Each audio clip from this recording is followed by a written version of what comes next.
देख रहे हैं राष्ट्रवादी संदेश। नमस्कार, आदाब, सत श्री अकाल। मैं लाल मोहम्मद जन, स्वतंत्र पत्रकार। आप देख रहे हैं राष्ट्रवादी संदेश। आज हम आपको बताएंगे नगर निकाय और पंचायत राज चुनाव कब होंगे। जैसा कि हमने आपको बताया था कि आज जो है जयपुर हाईकोर्ट द्वारा चुनाव आयोग को, ओबीसी आयोग को और सरकार को, सभी को तलब किया था और उनसे कहा था कि आप बताइए। तो आज की पेशी थी और पेशी पे सभी से जवाब तलब किया और चुनाव आयोग को कहा, ओबीसी आयोग को कहा। उन्होंने अपनी न्यायाधीशों को जो है बताया गया कि हमारे पास अभी ओबीसी की रिपोर्ट नहीं आई, हम सरकार कैसे चुनाव कराएं। इसी प्रकार से निर्वाचन अधिकारी ने साफ कह दिया कि जब तक आयोग की रिपोर्ट नहीं आएगी तो ओबीसी आयोग के वार्ड कैसे निर्धारित करेंगे, ये एससी के कैसे निर्धारित करेंगे, ऐसी सारी बातें हुई। तो आज कड़ा रुख अपनाते हुए जो है न्यायाधीशों ने, राजस्थान हाईकोर्ट जयपुर के न्यायाधीशों ने स्पष्ट कहा कि 5 दिन के अंदर अंदर जो है चुनाव करवाने की तारीख बताई जाए। तारीख आज नहीं बताई गई, लेकिन ये कहा कि सरकार और निर्वाचन विभाग 5 दिन के अंदर अंदर यानी सोमवार तक तारीख बताई जाए कि आप नगर निकाय और पंचायत राज के चुनाव कब कराओगे। तो अब ये 5 दिन का समय दिया है। हमारे पास जो है भाजपा के नेता हरिप्रकाश जी शर्मा, जो भादरा नगर पालिका के पार्षद भी है और भारतीय जनता पार्टी नगर मंडल के अध्यक्ष भी हैं, इनसे भी हम पूछेंगे कि 5 साल के बाद में चुनाव कराए जाते हैं तो अभी तक क्यों नहीं हुए। तो इसके बारे में हरिप्रकाश जी। हाँ जी, नमस्कार जन साहब। आप ये बताइए कि सरकार 5 साल में आपका कार्यकाल समाप्त हो गया और उसके बाद में 5 साल बाद में, जैसा कि संविधान है, संविधान में 5 साल बाद चुनाव करवाया जाता है, तो आपकी सरकार ने चुनाव क्यों नहीं करवाए। जन साहब, भारतीय जनता पार्टी सबसे बड़ी लोकतांत्रिक पार्टी है। मैं आपको बता दूं, ये चुनाव इसलिए नहीं हो पा रहे हैं, इसमें सबसे मूल जो गलती है वो कांग्रेस की है। कांग्रेस ने एक बहुत बड़े वर्ग को वंचित रखने के लिए ओबीसी आयोग का गठन ही नहीं किया। भारतीय जनता पार्टी की सरकार आने के बाद में ओबीसी आयोग का गठन हुआ। अब वर्तमान में ओबीसी का सर्वे चल रहा है। मूल ओबीसी और ओबीसी ये इस प्रकार का एक बड़ा प्रतिनिधित्व है, अगर हम इनकी उपेक्षा कर ही नहीं सकते। जिस वार्ड में ओबीसी का बाहुल्य है वहाँ सीट सामान्य आ रही है तो कोई न्याय संगत बात नहीं है, उनको प्रतिनिधित्व मिलना चाहिए और हम इस दिशा में आगे बढ़ रहे हैं। माननीय न्यायालय का हम सम्मान करते हैं और न्यायालय के सम्मान से उनके जो भी निर्देश हैं हम उसकी पालना करते हैं। लेकिन कांग्रेस आज अपने गिरेबान में झांके कि आखिर उन्होंने ओबीसी आयोग का गठन क्यों नहीं किया। चलो ये बात तो होगी कि कांग्रेस ने गठन नहीं किया, लेकिन आपके पास 3 साल थे, आपने गठन किया, लेकिन 5 साल का कार्यकाल पूरा हो गया। चुनाव तो संविधान के अनुसार 5 साल बाद में होता है।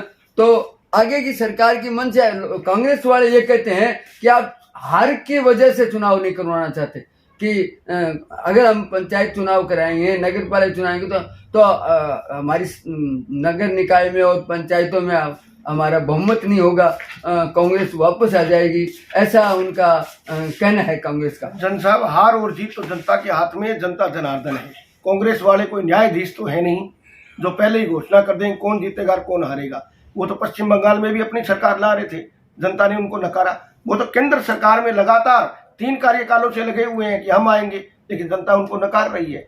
यह एक वैधानिक प्रक्रिया है और ये एक सूक्ष्म प्रक्रिया है, इसका पूरी तरह से पालन में समय लगता है। आपके नेता जो है कहते हैं कि हम सरकार जब भी घोषणा करेंगे हम करवा देंगे, लेकिन ये भी एक चर्चा चल रही है कि एक राज्य एक चुनाव, तो इसके तो अभी एक राज्य एक चुनाव के हिसाब से तो अक्टूबर नवंबर दिसंबर की बातें करते हैं।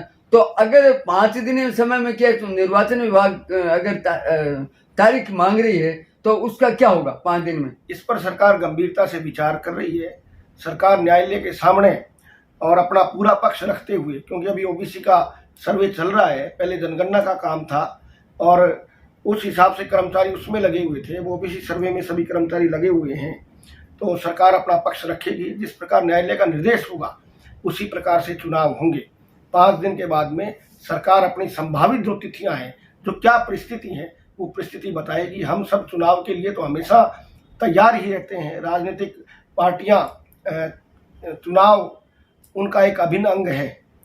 लेकिन मैं ये पुनः कहना चाहता हूँ कि ओबीसी के साथ कांग्रेस ने सबसे बड़ा छल किया। 5 साल उनकी सरकार रही, उन्होंने इस पर कोई काम नहीं किया। आज अगर मैं मूल ओबीसी की भी बात करूं तो अगर मूल ओबीसी की उपेक्षा का सबसे बड़ा कारण कोई है तो वो कांग्रेस की कुंठित मानसिकता है। वरना अभी तक चुनाव भी हो जाते, सारा कार्य भी हो जाता। लेकिन फिर भी हम कहना चाहते हैं कि अब जल्द ही चुनाव होंगे, निष्पक्ष चुनाव होंगे, पारदर्शी चुनाव होंगे। लेकिन जो एक बहुत बड़ा वर्ग है उसको शासन सत्ता से वंचित नहीं किया जा सकता। इस पर पूर्ण कार्य करने के बाद में ही चुनाव होंगे। नहीं, एक राज्य और एक चुनाव में जनता तो करी होना चाहिए, लेकिन पार्टियां नहीं करी है, विपक्ष नहीं करा है। तो एक राज्य एक चुनाव के बारे में आपकी क्या सोच है? देखिए, एक राज्य एक चुनाव, ये इतनी बड़ी अवधारणा है कि अगर एक राज्य एक चुनाव सभी विधानसभाओं के, लोकसभाओं के और नगर निकायों के, पंचायत राज के अगर सब चुनाव एक साथ हों तो एक तो धन बचेगा, विकास को गति मिलेगी। जो राजनीतिक असामंजस्य की स्थिति बनती है कि राज्य में कौन सी सरकार, केंद्र में कौन सी सरकार, क्या हो क्या नहीं, वे उन सारी स्थितियों से निजात मिलेगी। सरकार की धन की कितनी बड़ी बचत होगी। अब हम हर समय चुनाव में ही लगे रहते हैं, कभी केंद्र सरकार का चुनाव, कभी विधानसभा का चुनाव, कभी पंचायत का चुनाव, कभी नगर निकाय का चुनाव, कभी नहरी क्षेत्रों का चुनाव, कभी सहकारी क्षेत्रों का चुनाव। तो कार्य तो करने में इतनी भारी दिक्कत आती है। अगर 1 नेशन 1 इलेक्शन हो जाता है तो वो दिन दूर नहीं जब हिंदुस्तान पूरे विश्व के मंच पर नंबर 1 की स्थिति में आकर के और विकसित राष्ट्र की श्रेणी में बहुत मजबूती के साथ खड़ा होगा। नहीं, जैसे कि पिछली तारीख पे निर्वाचन आयोग ने कहा था कि हमें 90 दिन का टाइम चाहिए, तो 90 दिन का भी अगर 5 दिन बाद में चुनाव की तिथि निकाल भी देते हैं, चलो मानो कि ये एक राज्य एक चुनाव की बात करते हैं, लेकिन मान लीजिए अगर तारीख तिथि निकाल भी देते हैं तो अगस्त, सितंबर, अक्टूबर, यानी अक्टूबर के आसपास चुनाव हो सकते हैं, ऐसी आपको संभावना लग सकती है?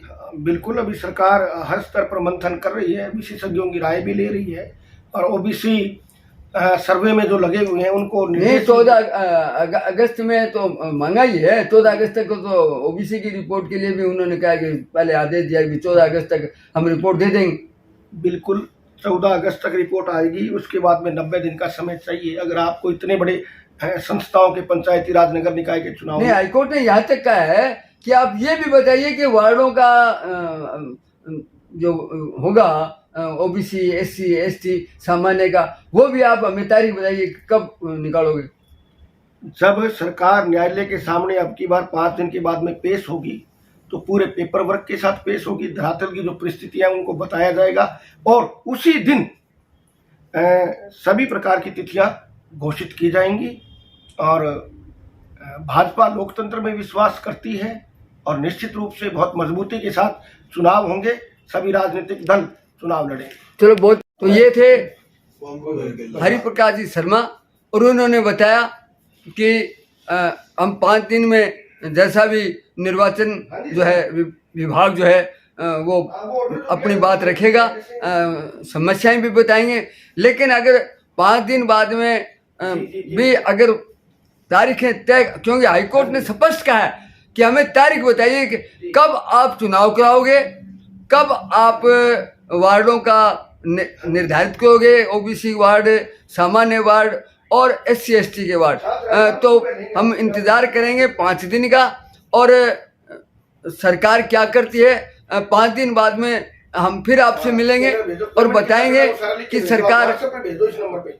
सरकार क्या फैसला लेती है और निर्वाचन विभाग क्या जवाब देता है। तो आज की तारीख में हाई कोर्ट पे जो सुनवाई हुई, उस सुनवाई में यही निश्चित हुआ है। हम दर्शकों को बता देना चाहते हैं कि भाजपा अपनी बात करिए, कांग्रेस अपनी बात करिए, लेकिन लगता है कि 5 दिन बाद में वार्डों का आरक्षण का भी निर्धारित की तिथि बताई जाएगी, और साथ साथ में चुनाव की तारीख भी तय होगी। क्योंकि 90 दिन का मानते हैं तो अक्टूबर नवंबर तक संभावित है कि ये चुनाव हो जाएंगे।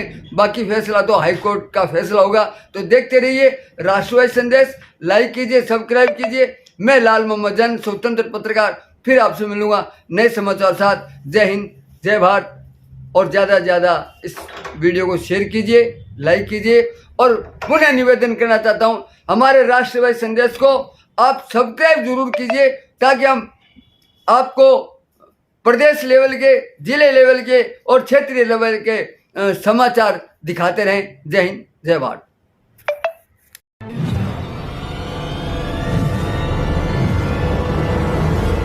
हमारा वीडियो आपको अच्छा लगे तो सब्सक्राइब करें, बेल आइकन दबाएं और लाइक करें।